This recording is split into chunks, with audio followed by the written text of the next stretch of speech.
Now it's recording. Oh man. All right. So in fact, I'm gonna go ahead and tell everybody how stupid I am. That I was talking to Loremaster for like 15 minutes almost and wasn't recording. So this is going in the blooper reel at the end and should elicit some fun comments. All Oh right. man. So anyway, we can restart for real. Um, All right, YouTube, what the crap's going on? HeirofCarthage here, and I have a special guest on a very rare collaboration. Rare because I am old and mostly not in the same time zone as other people. But I've got the perfect person for the job here. Why don't you introduce yourself? Hi there. I'm Loremaster of Sotek. I'm on channel with the same name. You might bump into me in some places where I just go by either Sotek or Loremaster, just depending on the setting. It's nice to be here. Thank you for joining me. It took us a couple days to get together, mostly because of me not being able to hold a schedule, but he was kind enough to stick with me here. And there's a few things that I wanted to accomplish on the video. One, if you guys haven't seen his channel, you should go out and check it out. He's like the opposite of me. I play Total War, and thus I liked Warhammer. He actually knows stuff about Warhammer, and, so there you go. If you want to go learn something about the lore other than my ramblings, then you have it, and he's a good source for it. So, and then also, judging by the name, I'm assuming that you're excited to see the Lizardmen maybe get some love one day. Oh yeah, 100%. Yeah, all of my stuff being Lizardman images is just a coincidence, I swear. Does Reptile King ever hang out on your channel? I'm not familiar with the name, so I would say no. All right, Reptile King, I know you're watching this, so what's going on? Here's like the other lizard guy on YouTube, and he hasn't seen you? It's a big place. You never know. You can't have too many reptiles in the same place. It gets uncomfortable. Yeah, I'm always teasing him. It's fun stuff. Even though I like the Lizardmen, I always have to act like I don't, just to upset him. But in any case, so thanks for joining me. There was a few things, like I said, I wanted to go through with my viewers, and I'm just gonna play the. I'm gonna have the trailer cycling here in the background so people can watch. And wanted to talk through what we know about the Vampire Coast. So just, I guess, again, on all of these, what we'll do is just like a 30-second to 1 minute answer of whenever asked the question. So what is the Vampire Coast? What's their background? Okay, so the Vampire Coast, clearly CA is expanding it beyond its original design, but originally there was a vampire lord, Luther Harkin, who was on a ship. It wrecked along the eastern coast of Lustria, and he decided to set up shop there because he couldn't get off because he didn't know anything about sailing at the time. And he started resurrecting all the dead sailors because that was a very treacherous part of the sea, and basically set up his own little empire there. And he tried to build up some magical power by raiding the Lizardmen. Unfortunately, he got more than he bargained for and ended up shattering his mind into a bunch of fragments, which we see during the trailer for the Vampire Coast, and it made him insane. And after that, he kind of stopped trying to escape and just sort of picked up a life as a notorious pirate lord, and that gave us the Vampire Coast. Nice. All right, so when in doubt, stranded on an island, all you need is the invocation and the heck. So it answers that question that people are always asking, what's the one thing you would take to a desert island? That would solve 90% of your problems. All right, especially if you died. Can you, yeah, anyway, maybe that's a discussion for another time, whether you can invocation and the heck yourself. But in any case, well, I guess you can. You do it in the game all the time. So it's not impossible. It's unlikely, but it's not impossible. As long as you do it quick enough. So let's jump into a few fun questions. We got introduced to the main legendary lord of the faction, which is going to be Luther Harkon, and he's, as I heard it, the Pirate King, if I remember your message right. Yeah, I think Creative Assembly is running his title as Grand Arch Commodore or something like that. He's upgraded his name a little bit, it sounds like. Nice. Extra titles means more power. Oh yeah. The more words I'm sure he can fit in. Either that or maybe his personalities prefer different titles. So this is going to be a random one, but whenever I watched the video, I was joking that he was digging a latrine on the beach. I mean, can you confirm that that's part of the lore? You know what? Let's go for it. Okay. We'll have that be the HeirofCarthage stamp. There you go. Lore of manure confirmed. So in any case, we can move on to the real questions here. So what kind of character do you expect Harkon to be in game in terms of what type of lord? And then also, do you think it's speculative or are you pretty certain? So for how his actual playability will be, I feel confident that they will take heavy inspiration from his tabletop version, where Harkin was basically just an anti-magic character who was just really strong in a fight. He could be a little unreliable because because he actually had a personality table that you would have to roll on every turn, and he would act very differently, and it could make him hard to control at times. But essentially, he didn't have any magic, but he was the most magic-resistant character in the game. Magic just had no effect on him; it just bounced. And he was like a vortex that just ate all the magic around him. He was very, very difficult to go up against. They have upgraded him with a pistol, which is really nice. I imagine if we took like a witch hunter and just made them a lot stronger and a lot better at fighting, that would be Harkin. Man, that'd be pretty sweet. That'd make him a fairly unique lord in that respect, other than the Ever Chicken being pretty magic resistant and missile resistant as well. But I'm assuming this guy's not so big, slippery, and extra crispy. Oh, no. That being said, I hope they give him a mount. I don't know what it's going to be. Maybe he'll be on one of the giant crab monsters. That could be fun. Oh, that would be pretty sweet. So let's move on to some of the other legendary lords. We've been promised 4, and you feel pretty confident that we know the second one. So walk us through that. Right. So on the Steam page, if you go to the second image, there is a Necro Fax Colossus, and in the crow's nest is a rather peculiar-looking individual. And I completely overlooked it the first time I was looking at the image. My chat while I was live streaming pointed him out. But that is 100% without a doubt the infamous Count Noctilus, who, funny enough, is the only vampire we know to have changed their name explicitly. His original name was Nicholas von Karstein, but he didn't like being associated with the von Karsteins anymore, so he changed his name to Count Noctilus. I mean, who does like being associated with them anymore? All that squabbling between Vlad and Dad. I mean, oh yeah, he didn't want to be part of the Manfred party anymore. Yeah, or the bad dad jokes. So yeah, not Manfred. Noctilus is a very, very exciting character. He is from an expansion they did for Warhammer Fantasy called the Dreadfleet, which was it was a very expensive set, and unfortunately it didn't sell very well because of it. But you basically bought this big set, and it came with 10 models, each of which was a very colossal, iconic ship. And it came with this little floor mat that you could put on a table or the floor or whatever. That was the ocean, and you basically would have a naval battle between these 10 ships. And it was very, very fun, but the ultimate enemy of that storyline was Count Noctilus. And he basically forcefully took over the role as Davy Jones in the Warhammer Fantasy universe. There's this place called the Gallant's Graveyard. It's basically, if you die at sea or your shipwrecks at sea or a monster goes down at sea, it is a giant whirlpool that sucks in everything, kind of like a never-ending mouth, which is a whole nother thing I could get into, but that would take forever. But he basically teleported his entire castle and the mountain it sat on into the Gallant's Graveyard and reshaped it in his own image by harnessing the magical power inside of it. And it's basically Davy Jones' locker, and he forcefully took the keys of the apartment, renovated it to make it more to his liking, and now he's kind of the god of that zone. But occasionally he comes out of this realm at the head of his legendary Dreadfleet to wreak havoc on the ports and the seas themselves. Nice. So what kind of lord do you expect him to be? Melee, caster? What are you thinking? I think he will be very similar to characters like Manfred and Archaon, where I'm expecting a very strong, powerful fighter, hopefully heavily armored based on his appearance in his book, which you can buy the Dreadfleet book on Black Library website. They don't pay me. That's just a place where you can get it.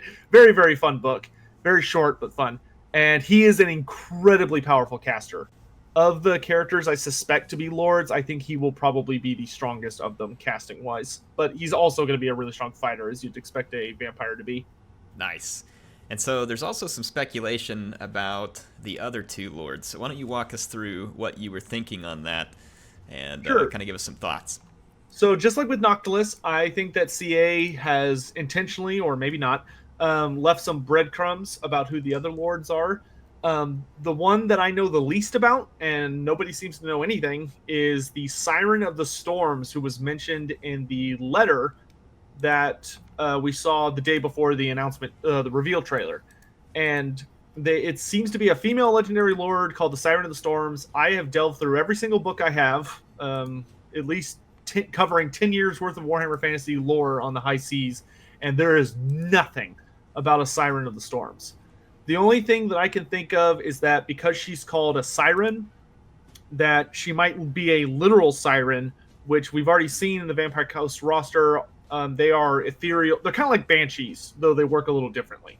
So it might be kind of something like a Banshee Legendary Lord, which would be really cool because it would be the first ethereal Legendary Lord we see introduced to the game.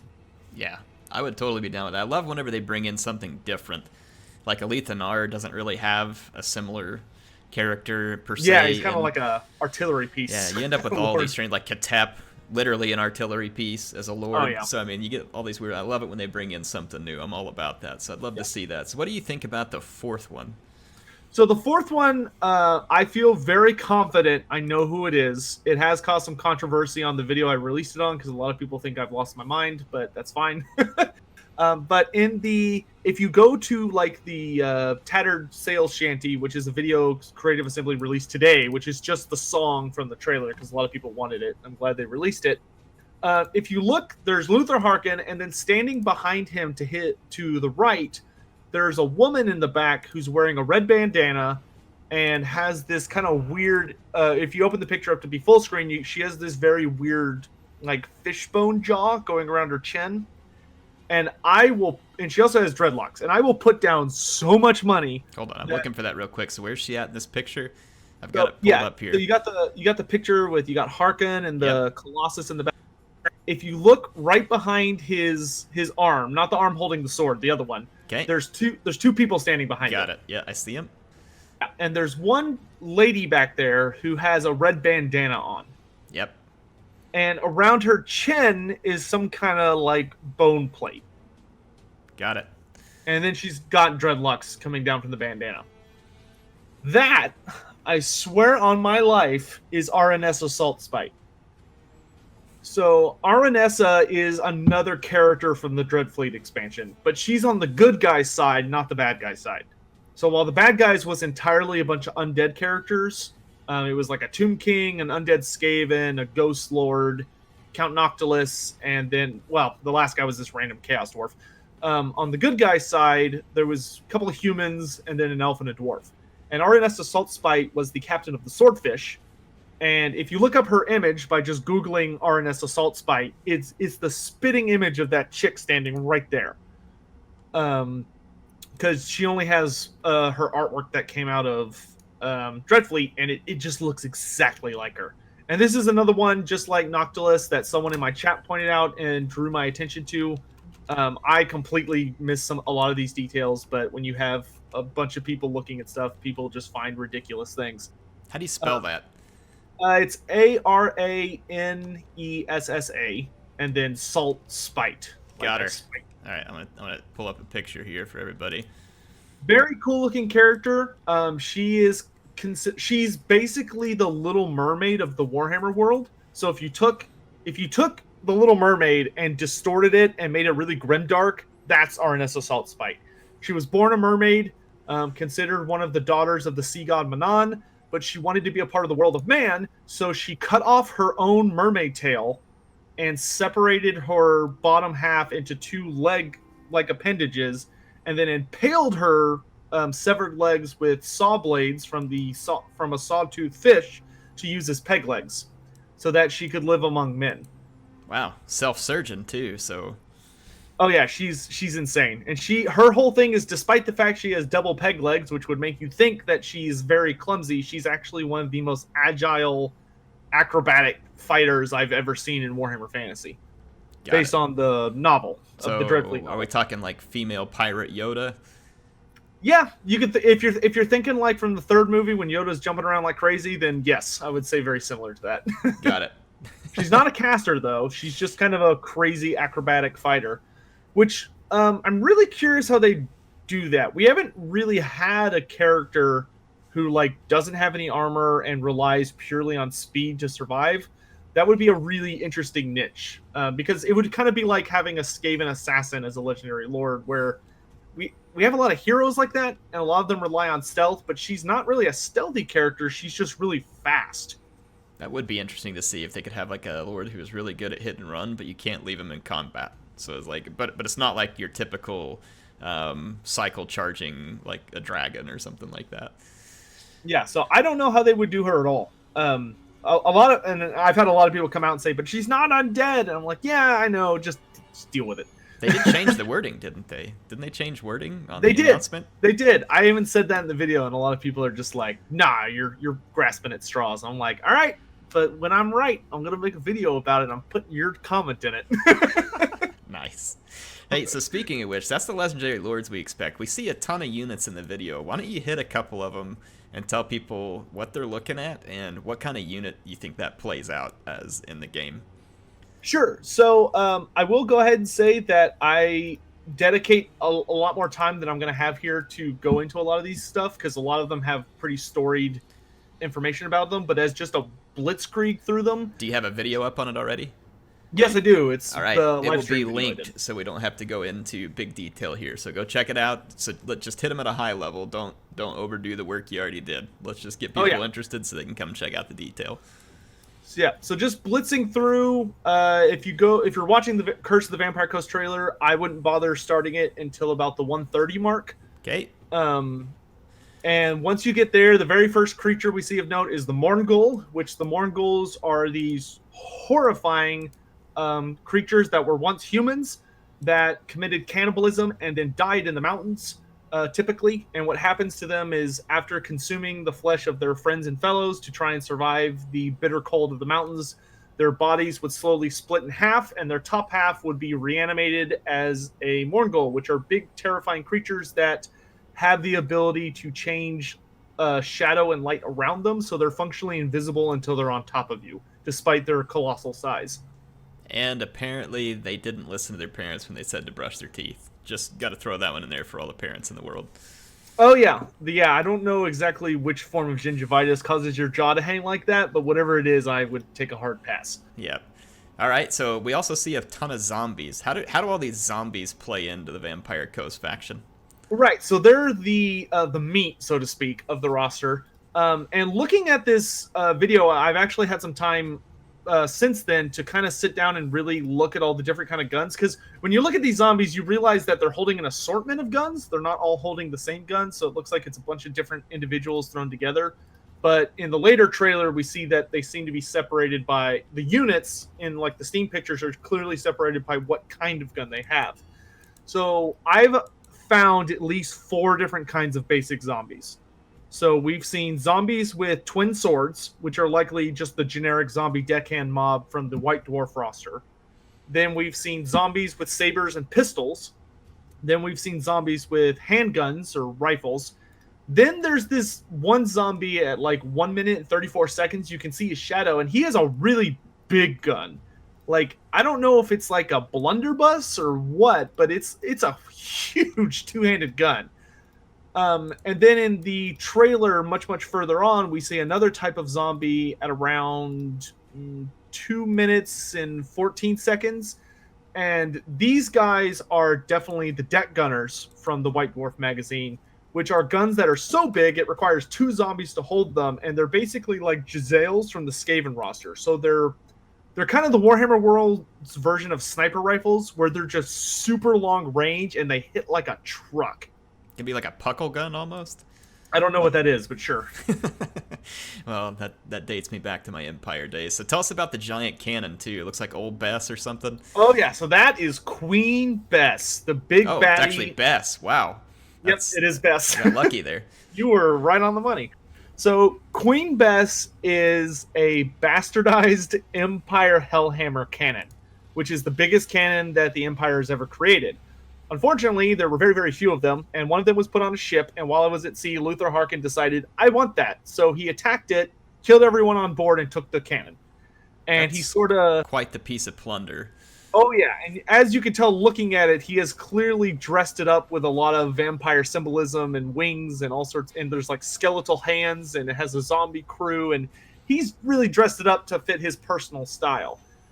Queen Bess was actually pretty funny because originally it belonged exclusively to Luther Harkin, but he got captured in the lore by the Lizardmen for a long time, and apparently Count Noctilus stole it from him, because during the Dreadfleet escapades, Count Noctilus had Queen Bess as part of his colossal ship, the Bloody Reaver. And then after it was destroyed, it seemed to go back into Luther Harkin's control for the events of the end times. All right, all I have to say about this piece is that CA, if anybody from there is listening, I really expect there to be a mechanic to where the more people you kill, you can pack them in this cannon and use it as grape shot whenever you're in a battle. Like, I want to see your enemies from the previous battle spewing out of the cannon into the ranks. So, fun fact, did you know that's actually what hell cannons do? Well, I see, theirs is like a soul, I want, like, the actual, bodies at this point. The actual, like, yeah. just a mass of zombies that you just stuff just like a giant gore cannon, basically. It's just gonna...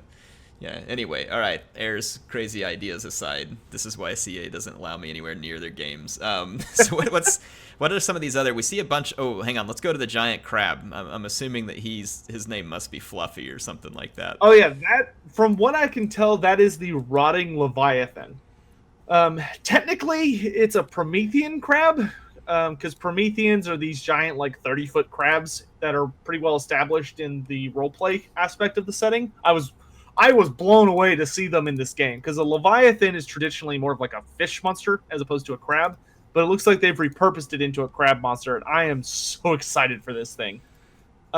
Based on the way it looks, if it's anything like it was designed in tabletop, it's probably, because it was also in the White Dwarf magazine, it was just super tanky. Like an Ragnarok spider, but instead of doing poison and being all about aggressive damage... Instead, it's just about being a huge tank that just gets in the way and can just fight forever. Yeah, that would be pretty cool. That'd be a different kind of monster, right? Because a lot of people want to just throw their monsters in to do all the damage immediately, so maybe this thing becomes kind of your shield or something for key units, like to absorb the damage or draw attention or something. I love the way it looks, though. It's a gorgeous model, and the fact that they decided to make it into a hermit crab that has a half of a ship for its shell, I thought that was hilarious. I could not believe that. Yeah, CA's done some incredible work with the unit models and stuff of this game. If I were Games Workshop, like, I would pretty much just be telling CA to do whatever the heck they want. It's like... Oh, yeah. Like, when I saw this roster... I was literally sitting here going, why can't I buy these models? Yeah. I can't play this on tabletop, and I feel insulted. I mean, I would hope at this point that Games Workshop is taking a bath in money from Total War Warhammer 2. Oh, yeah. In the sense that I hope it's lucrative, not because, like, I get some piece of it or something. I wish I did. But because I want them to keep making more content. It seems like there's so much stuff that we could still get in Warhammer games, and I just want them to keep pouring it out. So I'm hooked. Also, funny enough, it looks like... Oh, yeah. If you look at 2 minutes and 24 seconds, you can actually see there are zombies with handguns hanging out on the back of this thing. Like, on its ship. I don't know how they're holding on with how this thing's bucking around, but apparently it's got, like, a zombie crew. Yeah, that's... Hey, you can't go wrong with a few extra guns on something, right? Oh, yeah. So, man... No, Ragnarok's going to feel cheated out. It's just got some goofy little archer goblins on its back. This guy's got freaking handguns. All right, so let's talk about one last unit that we see here. We see these, what'd you call it, a Necro Fax Colossus? Yep, that's it. All right. Go for it. Tell us about him. The Necro Fax is probably the unit I'm the most excited for in the roster. I never, ever, ever thought I would see these as playable. I actually just did a video with another YouTube creator called That Evil Hag, where we kind of go over like horrifying monsters in the setting, and this guy was really high up on the most recent list we did. And the Necro Fax Colossus is probably one of the most disgusting creatures that was added into the setting, where it's a Frankenstein monster on a really big level. You just take a bunch of inanimate pieces of wood and steel and make them into the shape of a person, and then tie them together and just use a bunch of dead people to basically use their muscle and fat to bind all the tendons together to give it tendons. And then at the center of its body, you just stuff as many corpses as you can. And at the direct center of its body is usually forcefully sewn in a living host to keep it animated. Because if there's not a living host binding it together, it is such an abomination that it will tear itself apart. Sounds like what I shot out at Queen Bess earlier, supposedly. Yeah, that actually sounds quite up. It's funny, Creative Assemblies actually even made them more horrifying because the tabletop version was purely a melee monster. Yeah, I've seen a flamethrower and some kind of rotary cannon off of an A-10 Warthog or something. Oh, yeah. Here. Like, you can even see, like, the rotating cannon, he spins it around and even cocks it before he shoots these poor Empire soldiers in the face, which I'll give I'll give these soldiers credit for charging into the unbeatable. I would not be running towards these things. I don't care how much I'm being Maybe they paid. just want to be a part of Harkon's crew or something. Like, if I just go ahead and sacrifice my life now, then we can, you know, get to be a part of the winning team over here. I guess, but it's a very inspired roster that looks very fun, and they're adding in all sorts of creatures from all sorts of random sources. The deck droppers, which are the giant bats with zombies in their talons, look hilarious. I don't know if they're going to be good, but they look hysterical. Yeah, should be fun. And, all right, man. So this has been yeah. a ton of information, and if you all want more information, I highly recommend you go to Loremaster of Sotek's channel. I've checked out some of his videos recently. He's got some good stuff. You should go listen to it. It'll get you filled in on all of the lore stuff that I can't possibly do. And if you all like this, then I'll try and bring him back more often. We have the fortunate pleasure of being in the same time zone. Which, Yeah, that does make this a lot easier than it usually is. Yes. I mean, it's like most of the time, and don't get me wrong, I love them, but, you know, I got like Lionheart, and heaven forbid you tried to do something with like, why is it? Yeah, like Legend of Total War over in Australia or something else like that. It's like you'd never be able to get the 2 time frames set up. So anyway, I appreciate you coming on. Any thoughts in closing on vampire counts? I'm excited. Like, I remember if you had asked me 3 months ago, I would have said I would have hated the idea. But after I did some research into their roster and all that stuff, I got excited. And after the trailer, I've just been blown away. I wasn't expecting them to expand it so much into like a standalone race. Yeah, I think I myself was on a video not too long ago where someone mentioned it, and I was like, seems like it'd just be boring, like a vampire rehash. But I think the fact that I came on here and you see that, I mean, to me it looks like their infantry is just going to be all squish, like complete squish. Kind of like Tomb Kings, except maybe even worse. But it's like all these monsters and specialty units and stuff like that. It seems like they're almost kind of like an undead empire in a way. Like they feel like they're going to have a ton of specialties, maybe. The biggest thing about them that I'm really interested to see how the multiplayer community handles is they do not have any elite infantry and they do not have any cavalry. Ooh, that'll be interesting. So they're going to be like, you thought dwarves would turtle? Yeah, these guys are going to turtle. Wow. So that'll be interesting to check out for sure. Maybe that's the conversation for when we get some more info. And speaking of which, I guess I got myself in trouble by making a troll early access video when I was just showing the island battles, and people took me too serious. I watched that. Yeah. I was like, how did he get it? And I didn't. I went and I was watching. It's like, oh wait, never mind. no early access Gobble King got about in as much trouble. He's been getting so much hate for a goof video he did. Yeah, it's like I figured people would call that on me too because I never do it. So I was kind of expecting everybody to know that. At least yours wasn't a complete joke. I think Gabo showed some clip from like the 80s of like a crab on a beach or something. It was something super obnoxious. No, I didn't take it that far. I really did want to show people the island battles, and quite frankly, that mod was pretty awesome. So I'm looking forward to it. I feel bad for the modders. They are 0-2. They made the Dwarf Rune system about a week before it came out, and now they've made island battles about a month before that came out. I'll tell you what, they should keep it up though. Like everybody, like I don't actually believe that CA probably copied them. They may have like been working on something, and then these modders made it like, well, hey, that's a pretty good idea. Let's take it further. I think it's just one of those things the universe lines up. Yeah, and then but anyway, I hope they keep doing it. Maybe they'll keep driving other stuff to come into the game, so I'm completely okay with it. Anyway, hey man, thanks for being on. Thanks for all the info. If you all have any questions, go check out his channel. I don't know if you'll be able to swing by the chat every now and then, Loremaster, but if you get a chance, swing by the chat, and if people have some questions, I'll answer what I can if I can. But no one has early access, so no one has any idea what we have so far, but we'll see soon enough. Sneak into some of your streams too, and I can answer questions during the live streams. Sounds good, man. Hey, thank you for joining me, and hope everybody enjoyed it. I'll let you sign off, and HeirofCarthage out too. All right, thanks for watching, guys. Have a good day. Bye.